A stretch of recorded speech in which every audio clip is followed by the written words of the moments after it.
So guys, again welcome with Satnam Singh with me, है ना। तो आज हम एक बहुत ही अलग लेवल की लर्निंग लेने जा रहे हैं। और जो आज आप सीखने जा रहे हो ना, उसको ना, अगर ये फीचर आपके अंदर आ गया ना, तो आपका, आप अपने बिजनेस में कौन सा गोल अपनी जिंदगी में आपका, आप बिजनेस में हैं या किसी गेमिंग में, एथलेटिक एथलेटिक हैं के फील्ड में हैं, या आप किसी भी चीज़ में हैं, और उसमें आपका एक स्पेसिफिक गोल है जो आपको दुनिया से अलग करता है, जिसको आपने गेट करना है। ठीक है। तो अगर आप अपने बिजनेस में उसको अचीव करना चाहते हैं, हर कोई चाहता होता है, ऑब्वियसली बात है कि मेरा भी गोल अचीव हो, तो उसी के रिगार्डिंग ना आज वाली ये ना एक स्पेशल प्रेजेंटेशन रेडी करिए। स्पेशल प्रेजेंटेशन है, और अगर हमने इसको बड़े अच्छे ध्यान से और पूरे, मतलब सब कुछ, बाकी सब कुछ भूल के, बिल्कुल यही देख के यार, इस दुनिया में सिर्फ ये प्रेजेंटेशन चल रही है। अगर इस फील के साथ आप इसको वॉच करेंगे ना, बाकी सारे काम छोड़ के, ये ना के साथ साथ आप कुछ और भी कर रहे हैं, नहीं यार ये भी चल रहा है, प्रेजेंटेशन भी चल रही है, फिर नहीं कुछ भी होने वाला। अगर सिर्फ प्रेजेंटेशन चल रही है ना आपकी लाइफ में, डन। ठीक है, फिर आप बहुत कुछ गेट करने वाले हो। Start. So I am grateful for the mentorship. ये बहुत ज़रूरी होता है। ग्रेटफुल होना आप बहुत ज़्यादा ज़रूरी होता है। ग्रेटफुल होने से आप बहुत कुछ चेंज कर देते हो, बहुत कुछ बदल जाता है आपकी ज़िंदगी के अंदर। और हर कोई भी बंदा इस दुनिया में आया है, चाहे वो कोई भी है, किसी ना किसी का कोई ना कोई मेंटर जरूर होता है, या कोई किसी से इंस्पायर होके वो चीज़ उसने करी होती है ना। So always be grateful for that person, always. तो जो आज हम क्या करेंगे, हम अपनी थिंकिंग लेवल जो मोड है उसको चेंज करने, let's change the mode of thinking. Actual में ना, जैसे अ, जो, हाँ ये बात बिल्कुल सही है, सोच से सब कुछ बनता है, लेकिन सोच कहाँ से बनती है? आप सभी को पता है, हम सभी दुनिया में जो लोगों ने किसी गोल्स को अचीव करने की तरफ बढ़ रहे हैं, उनको बढ़ रहे हैं, और जब जिन्होंने अचीव कर लिए हैं, उनको ये पता होता है कि यार जैसा सोचेंगे ना वैसी लाइफ बनेगी, जैसा सोचेंगे वैसी लाइफ बनेगी हमारी। ओके, ठीक है, डन। तो हमेशा हर कोई वैसी थिंकिंग क्यों नहीं रख पाता? पता सभी को पता हो जाता है, बहुत सारे लोगों को पता होता है कि यार ऐसी ऐसी थिंकिंग है। तो थिंकिंग का वैसा होना, जैसे आपके गोल्स को अचीव करना, ये बहुत ज्यादा मैटर करता है। अब ये ना हो जाए कि चलो जी, ये अच्छा थिंकिंग अच्छी रखनी है, इस प्रेजेंटेशन के बाद आप सोचो कि चलो ठीक है जी, और आपने 2-4 दिन रखी, एक हफ्ता रखी थिंकिंग अलग से, फिर उसी चीज में ना, आपकी थिंकिंग हमेशा पॉजिटिव कैसे रहेगी, इसके बारे में सोचिए। कैसे रहेगी वो thinking? Your thinking level and your attitude is creating your life. Yes. आपकी आज सोच कैसी है, आज आपकी सोच कैसी है, आपका थिंकिंग लेवल कैसा है, प्लस आपका एटीट्यूड कैसा है। जैसा आपका एटीट्यूड है, जैसी आपकी सोच है, वैसी ही आपकी जिंदगी बन रही है। सिंपल। ये हकीकत है कि आपका सीखना, देखो कई लोग देखते हैं ना, उनको इतना ज्यादा नॉलेज होती है बड़ी बड़ी चीजों की, बड़ी बड़ी अमेजिंग, वो अपनी खुद की कंपनी रन कर सकते हैं, लेकिन वो फिर भी किसी की नौकरी कर रहे होते हैं। अब उनका थिंकिंग लेवल अंडरस्टैंड किस लेवल का होता है, उनको कितनी नॉलेज होती है बट थिंकिंग नहीं, यार इतना ज्यादा पैसा थोड़ी इन्वेस्ट कर सकता हूँ मैं, चलो जॉब करते हैं, मेरे पास इतनी नॉलेज है, अच्छी नौकरी है, अच्छा पैसा मिलेगा, चल सेफ खेलते हैं। वो ऐसे होते हैं, उनकी सोच के अकॉर्डिंग है वो। और कुछ ऐसे होते हैं, बहुत कम ठीक ठाक सा पैसा होता है जी वो, या ठीक ठाक सा पैसा है, इससे क्या करेंगे, नौकरी से भी क्या बनेगा, चल इसको लगा देते हैं कहीं और, ज्यादा पैसा बनाते हैं, ज्यादा पैसा बनाते हैं, देखा जाएगा। निकलते हैं चैलेंज के बीच में से। थिंकिंग लेवल, है ना। या किसी ने जब काम करना शुरू किया, यार मुझे ये रिजल्ट चाहिए, ऐसा ऐसा और ऐसा ऐसा करने में ये करूंगा, यस। यार मेरे साथ ऐसा ही क्यों हो रहा है? थिंकिंग लेवल दोनों में। Thinking level. एक को थोड़ा डाउन आया बिजनेस में, उसने सर पकड़ लिया, यार डाउन आ गया। एक डाउन आ गया, वो भी फ्रस्ट्रेट हो रहा है, लेकिन वो बोल रहा है डाउन आ गया यार, नहीं मुझे अप जाना है, मुझे नहीं पता, मुझे अप जाना है। थिंकिंग लेवल, दोनों में थिंकिंग लेवल है। दोनों नीचे आए हैं, डाउन आया बिजनेस, और दोनों ने सिर पकड़ के बैठे हैं, दोनों फ्रस्ट्रेट हो रहे हैं। एक बोल रहा है यार नीचे आ गए, बस इतना बोल रहा है और दुखी हो रहा है। दूसरा, यार नीचे आ गए यार, ऊपर जाना है और ऊपर जाना है अभी। वो थिंकिंग लेवल, दोनों का डिपेंड करता है, दोनों की थिंकिंग कैसी है, थिंकिंग किस लेवल का प्रोसेस है। आज ना हम लर्न करते हैं, let's learn from the king of attitude. एक ऐसे राजा से सीखते हैं जो एटीट्यूड का किंग है, जिसका एटीट्यूड ही उसे अलग बनाता है, और उसमें कुछ ज्यादा खासियत नहीं होती, सिर्फ उसका एटीट्यूड। जंगल में शेर से ज्यादा ताकतवर हाथी होता है, लेकिन वो राजा क्यों नहीं होता? शेर से तेज भागने वाले बड़े चीता काइंड हैं, लेकिन वो किंग क्यों नहीं होते? ऐसे बहुत सारे जानवर होते हैं, लाइक बहुत खतरनाक जानवर होते हैं, ऐसे एनिमल्स हैं जो ज्यादा डेंजरस होते हैं लाइन से, लेकिन फिर भी लाइन ही किंग क्यों होता है? वो किंग की तरह ही क्यों जीता है? You know why? वो ज्यादा ताकतवर नहीं है हाथी से, इट्स ओके, लेकिन हाथी के पास वो एटीट्यूड नहीं है जो लायन के पास है। लायन के ना अपने कुछ असूल होते हैं। अब ऐसी बहुत सारे पक्षी हैं, बहुत सारे पक्षी हैं, लेकिन उनमें से एक बाज होता है। इसकी बहुत सारी वैरायटीज आती है ना, बाज की अलग अलग ब्रीड्स है इसकी। तो ये किंग क्यों होता है? वैसे हमारे इंडिया पता क्या बोला जाता है? Peacock is the king of birds. अब उसके अंदर है क्या? सिर्फ पंख ही है, और तो कुछ भी नहीं है उसके पास ऐसा कि वो किंग बने। किंग वाली चीज तो उसके अंदर एक भी नहीं है, आदत तो एक भी नहीं किंग वाली। वो कभी खुद जा जा के ऐसे ऐसे नहीं करता, उसको कुछ भी खिला दो वो भी खा जाता है ना वो, है ना? तो किंग पता कौन होता है? किंग वो होता है जो उसको एटीट्यूड से अलग करता है। आप अपने बिजनेस में किंग हो या नहीं हो, अब ये चेक करो आपका एटीट्यूड कैसा है। अब बहुत अलग अलग कंट्रीज हैं, उनमें से एक ही प्राइम मिनिस्टर क्यों बनता है? Cause of his attitude. कितने सारे लोग हैं, एक सिटी है उसके अंदर एक ही मेयर क्यों बनता है? एक, अब कहीं पे भी लगा लो, एक बहुत बड़ा ऑर्गेनाइजेशन होती है, उसमें एक ही लीडर क्यों होता है? सारे क्यों नहीं बन जाते?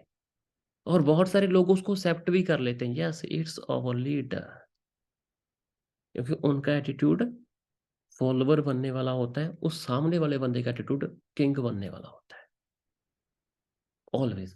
आप इस बिजनेस में कैसे हो, चेक करो क्या एटीट्यूड है आपका। एटीट्यूड वो नहीं होता जो 2 दिन 3 दिन का होता है, वो नकल करने वाला होता है। नकल करके आप 2 3 दिन किसी की तरह जी सकते हो, हमेशा ऑलवेज। कैसे? अब देखो, जैसे आपको ये पहले भी पता है ना, लेकिन आज और अच्छे तरीके से मैं आपको क्लियर करवाता हूँ। जो ईगल होता है ना, eagle has 2 chance to live the life. इसके पास 2 चांस होते हैं जिंदगी जीने के, 2 चांस। दोनों के बिना नहीं आती इसकी जिंदगी, 2 चांस होते हैं। But he has to pay the price to live is both life. But इसको अपनी दोनों जिंदगियां जीने के लिए ना प्राइस पे करना पड़ता है, पता है? दोनों, पहले के लिए भी प्राइस पे करना पड़ता है, दूसरी के लिए भी। अब ना इस वर्ड से ना बहुत कुछ सीखने वाली बात है। इसका एटीट्यूड किस लेवल का आपको मैं बताता हूँ, बहुत अलग चीज होती है। ये मतलब ये ना कभी दूसरे पक्षियों की तरफ नजर ही नहीं रखता, बता वो क्या कर रहे हैं, वो क्या कर रहे हैं, वो क्या कर रहे हैं, क्योंकि किसी की हैसियत ऐसी होती नहीं जो इसके अकॉर्डिंग चल सके। ऐसा कोई नहीं होता। अब इसमें क्या अलग है? इसकी जो जिंदगी होती है ना वो 60 से 70 साल तक होती है, ऑलमोस्ट ऑलमोस्ट। ठीक है, अगर देखा जाए तो एज ऑलमोस्ट यहाँ तक ये चला जाता है। ठीक है ना। वो अपनी जिंदगी किंग की तरह जीता है always, but he has to pay its price as well. King की तरह जीने के लिए इसको प्राइस पे करना पड़ता है। किंग ऐसे नहीं बनता जी दूसरे पक्षियों की तरह भी जी सकता है। जी किंग क्यों बनता है? क्योंकि इसने उसका मोल दिया होता है। दूसरे पक्षी क्यों नहीं बनते? क्योंकि उन्होंने उसका मोल नहीं दिया होता। वो एवरेज से जी के चले जाते हैं। आज आप अपने घर में कैसी जिंदगी जियोगे, बनने चाह रहे हो, ये डिपेंड करता है इस चीज के ऊपर कि आप प्राइस कैसा पे कर रहे हो।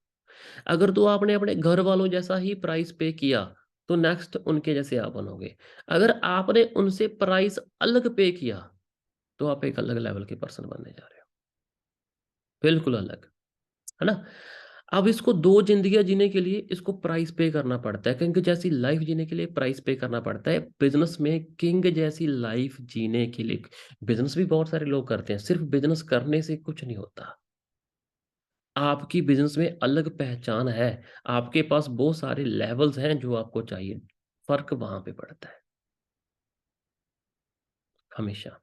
लेट्स सी, लेकिन उसके लिए आपको भी प्राइस पे करना होगा। अब अब यहाँ पे फोटो में आप क्या देख रहे हो? ये नीचे कौन है? Baby eagles. बेबी ईगल्स, छोटे बच्चे ईगल्स के। ये उनकी मॉम है।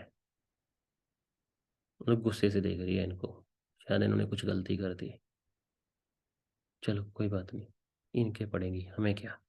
अब from his childhood he has to face the challenges. इसकी ना बचपन से इसको चैलेंज फेस करने पड़ते हैं। ये जो ईगल होती है ना, ये इनको ऐसे नहीं रखती हो मेरा बच्चा, नहीं, ऐसा नहीं रखती। ये कहती है मेरा बच्चा तू है, ये तुझे प्रूव करना पड़ेगा। ये ऐसी होती है ना। He has to get the tough training then other words which make him different than all other, है ना। ये इसको एक अलग लेवल की ट्रेनिंग फेस करनी पड़ती है, बिल्कुल ही अलग लेवल की। और ऐसी टफ ट्रेनिंग होती है इसके चाइल्डहुड से, इसको बचपन से मिलनी शुरू होती है, जो बिल्कुल ही अलग होती है, बिल्कुल अलग। अब जब ये छोटा सा होता है, चलो इसकी देखभाल की जाती है, इसको खिलाया पिलाया जाता है, ठीक है। लेकिन जैसे ही इसके पंख आने शुरू होते हैं, वेट नहीं किया जाता कि ये कब उड़ेगा। इसके उड़ने का वेट नहीं किया जाता। ये नहीं बच्चे नहीं डिसाइड करते कि अब हम उड़ने के लायक हैं, अब हम उड़ेंगे। नो, इनको टाइम से पहले उड़ना सिखाया जाता है। इनको पकड़ लिया जाता है जब ये रेडी, थोड़े थोड़े रेडी होते हैं, इनको पकड़ लिया जाता है पंजों में, और इनको ऊपर ले जाके छोड़ दिया जाता है। और जब नीचे आते हैं इनके पंख खुलने शुरू होते हैं, उसमें हवा भरनी शुरू होती है, तेज हवा। इनके मुलायम सी जो शरीर है, जो बॉडी है, उसको बड़ा पेन देती है। और नीचे आते आते आते आते आते आते फटाफट करके इनको फिर ऊपर ले जाती है। कई बार नीचे गिर के जख्मी हो जाते हैं, लेकिन फिर इनकी ट्रेनिंग दोबारा शुरू होती है। रहम नहीं किया जाता, पता है। अब दूसरे पक्षी क्या है, उनका वेट किया जाता है कि ये कब उड़ेंगे, जब उड़ते हैं तब उड़ते हैं, अदरवाइज नहीं। ऐसी चीजें चलती हैं यहाँ पे। अब ये चीज जो डिफरेंट है, जो डिफरेंस है वो क्रिएट कर देती है वहां पे, इतना फर्क आ जाता है। अब सेम हमारे अंदर आता है दोस्तों। हम बिजनेस के अंदर हर चीज एक सही अपॉर्चुनिटी का वेट करते हैं कि ये जब आएगी मैं तब करूंगा, जब हम पहले से करना शुरू कर देते हैं। कब आता है वो समय, उसको देखना पड़ेगा। राइट, उसको देखना पड़ेगा कब आएगा, कब कब कब कब कब कब कब। Let's see. ऑलराइट। तो इसकी जो ट्रेनिंग है वो बचपन से, और जब तक ये उड़ना शुरू नहीं होता ना तब तक वो लगी रहती है। अब at the middle of his age he has to take hard decision. आपको पता है तब ये उड़ना शुरू कर देता है, उड़ता है, और बड़े अच्छे तरीके से जीता है। इसका एटीट्यूड पता है क्या होता है? जब, अब इसका एटीट्यूड ऐसा बन जाता है जब प्रॉब्लम्स आती हैं। अंडरस्टैंड करो, प्रॉब्लम्स कितना भयंकर नाम है कई लोगों के लिए। जब प्रॉब्लम्स आती हैं, चैलेंज आती हैं, चैलेंज क्या आता है? जब तेज आंधी शुरू हो जाती है, आंधी समझते हो? और तूफान आता है, बारिश आती है, बहुत खतरनाक, इसको बोलते हैं प्रॉब्लम्स। तब सारे पक्षी प्रॉब्लम से बचने के लिए ना अपने घोंसलों की तरफ भागते हैं, घरों की तरफ भागते हैं कि कहीं कोई जगह मिल जाए, हम वहां पे बैठे रहें, जो तूफान चला जाए उसके बाद हम जिंदगी में, सॉरी, हम दोबारा आसमान में उड़ेंगे। वो नीचे की तरफ भागते हैं, देखते हैं कहाँ पे क्या मिलेगा लगने के लिए। और जो एक ईगल होता है ना, ये पता क्या करता है, ये उस टाइम पे आसमान की तरफ उड़ता है। इसको अरे किधर जा रहा है, क्या कर रहा है, सच में जो आसमान की तरफ उड़ रहा होता है। ऊपर से ही बारिश तूफान चल रहा होता है, जो उसी तरफ उड़ रहा होता है, पता है क्यों? क्योंकि दूसरे पक्षी शेल्टर ढूंढते हैं कि कहाँ पे हम छुप जाएं। ये इसका एटीट्यूड अलग होता है, जो बादलों से ऊपर चला जाता है, क्योंकि बारिश नीचे हो रही होती है, बादलों से जो ऊपर उड़ता है, पता है, ये उस हवा की रेंज से ऊपर चला जाता है जो नीचे आंधी चल रही होती है। इसका एटीट्यूड ऐसा होता है। क्या अब ये नहीं सोचता अरे यार बारिश आ गई, चलो तूफान आ रहा है, किसी जगह पे बैठ जाए, ये भी तो बैठ सकता है। लेकिन इसकी सोच अलग होती है, थिंकिंग लेवल ही अलग होता है। इसके दिमाग में वो चीज आती ही नहीं कि ओ प्रॉब्लम्स आ गई, चलो आराम करते हैं, ऐसा नहीं आता। इसको लगता है यार मैं कैसे जी रहा हूँ, मुझे अपनी जिंदगी कैसे जीनी है, बस। इसका फर्क इतना होता है, ऑलवेज। अब क्या होता है इसकी जिंदगी में, लेट्स सी। अब ना, अब ना इसकी जिंदगी चेक करना, इसकी जिंदगी में क्या आता है। रीबर्थ, रीबर्थ मतलब दोबारा जन्म। Let's,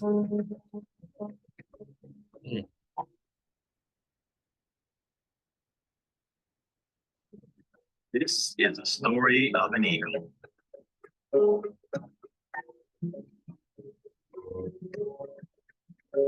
An eagle has the longest lifespan of its species.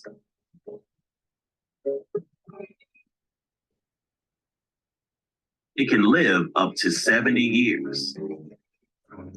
But to reach this age, however, the eagle must make some tough decisions. In its 40th year, its long, flexible talons can no longer grab prey, but serve as food.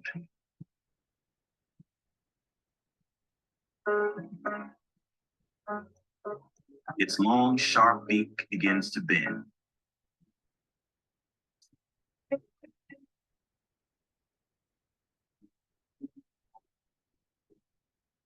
Its old, aged, and heavy wings, due to their thick feathers, stick to their chest and make it difficult to fly.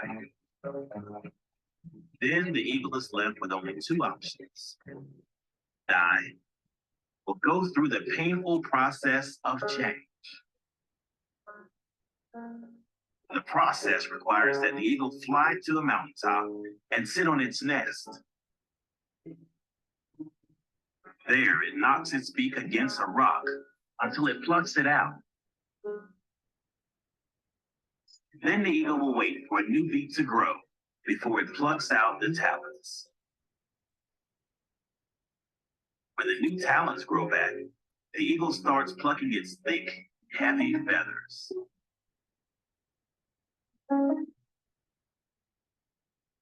And after this, the eagle takes its famous flight of rebirth and lives for another 30 years. Why is the change needed?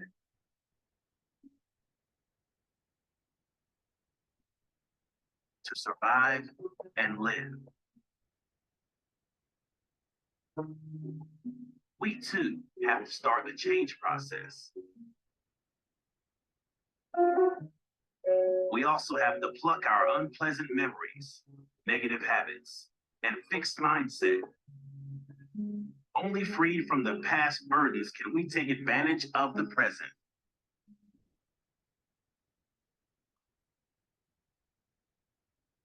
अब hope so आपको समझ में आया होगा। इसके challenge की पता क्या आते हैं, जब ये 40 साल के आसपास जाता है ना, इसकी जिंदगी में चैलेंज आते हैं। इसके पास तीन ऑप्शन होती है।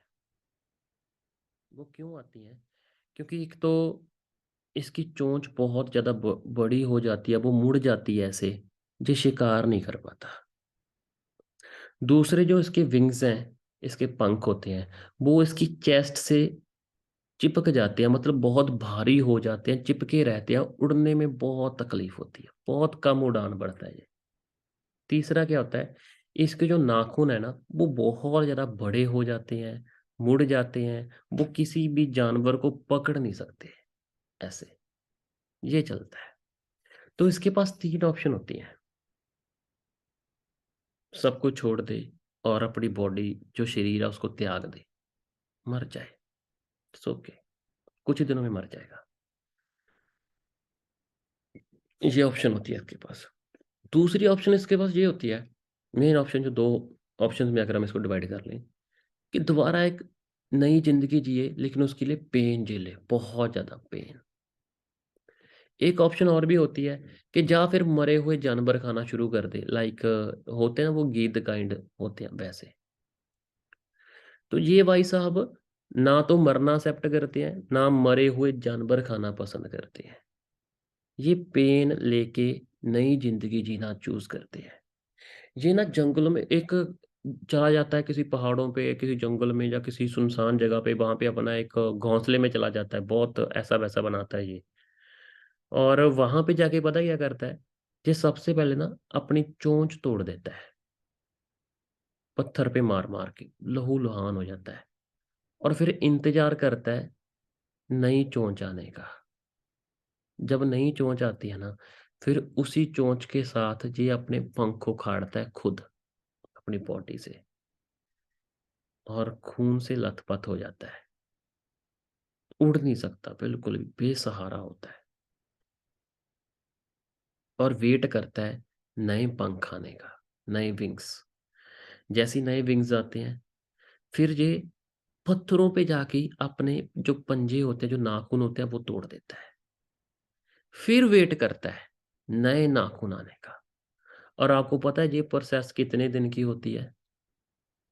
150 डेज की प्रोसेस होती है, पता है? डे 150 दिन लगते हैं इसको, 150, 150 दिन। 150 दिनों के बाद जब इसकी चोंच नहीं होती है, इसके पंख नहीं होते हैं, इसके नाखून नहीं होते हैं, ये और 30 साल जीता है, 30 ईयर्स, और उसी शान से, उसी फील के साथ, सब कुछ अमेजिंग, फिर किंग की तरह जीता है। इसको 40 साल जी लिया, अगले 30 साल जीने के लिए इसको प्राइस पे करना पड़ता है, कि अगर और जिंदगी जीनी है तो ऐसे करना पड़ेगा, जिंदगी प्राइस मांगती है, और ये पे करता है। इसका एटीट्यूड इसको बनाता है।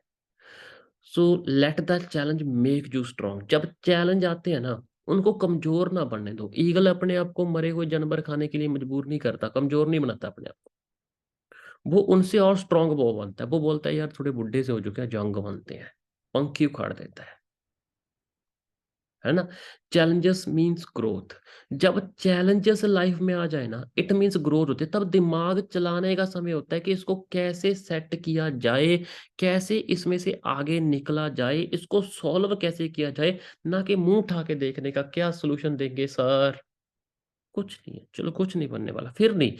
चैलेंजेस का मतलब डरना नहीं होता, हारना नहीं होता। चैलेंजेस का मतलब होता है ग्रोथ, क्योंकि जब चैलेंज आते हैं तब दिमाग चलते हैं, और जब दिमाग चलते हैं ना, फिर ग्रोथ मिलती है। Always welcome to each challenges in, and choose the tough part to become stronger. Don't worry, just make to yourself strong and tough solution. No worry, कभी भी ना आसान रास्ता मत चूज करो, टफ रास्ता चूज करो। और टफ रास्ते में ना बन के दिखाओ, करके दिखाओ अपने आप को, नो वरी, है ना। टफ सिचुएशन जितनी भी टफ हो, आप उस कंडीशन से ज्यादा टफ होने चाहिए, बस फर्क इतना है और कुछ नहीं। फर्क इतना सा है, आप उससे ज्यादा टफ होने चाहिए। क्लियर?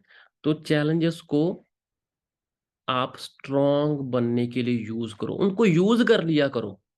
चैलेंजेस वरना आपको यूज करके चले जाएंगे अगर आप वीक हैं, लेकिन अगर आप स्ट्रांग है ना, आप चैलेंज को यूज कर लोगे। तो जब भी मुसीबत आए, वो आपको यूज करना चाहे, आप उसी को यूज करो। अच्छा, आजा आजा आजा आजा, तेरा ही वेट था, कैसी मुसीबत है, ऐसी ऐसी, क्या किया जाए, हाँ, ऐसा किया जाए, नई चीज़ सीख लोगे और growth, that's it, right? So your thoughts are making you, आपकी सोच आपको बनाती है। जब चैलेंजेस आते हैं तब आपकी सोच कैसी है? जैसी सोच है वैसा एटीट्यूड है, जैसा एटीट्यूड है वैसी लाइफ है। You are stronger than your challenges, believe in yourself and stay strong. इस बात को हमेशा याद रखो।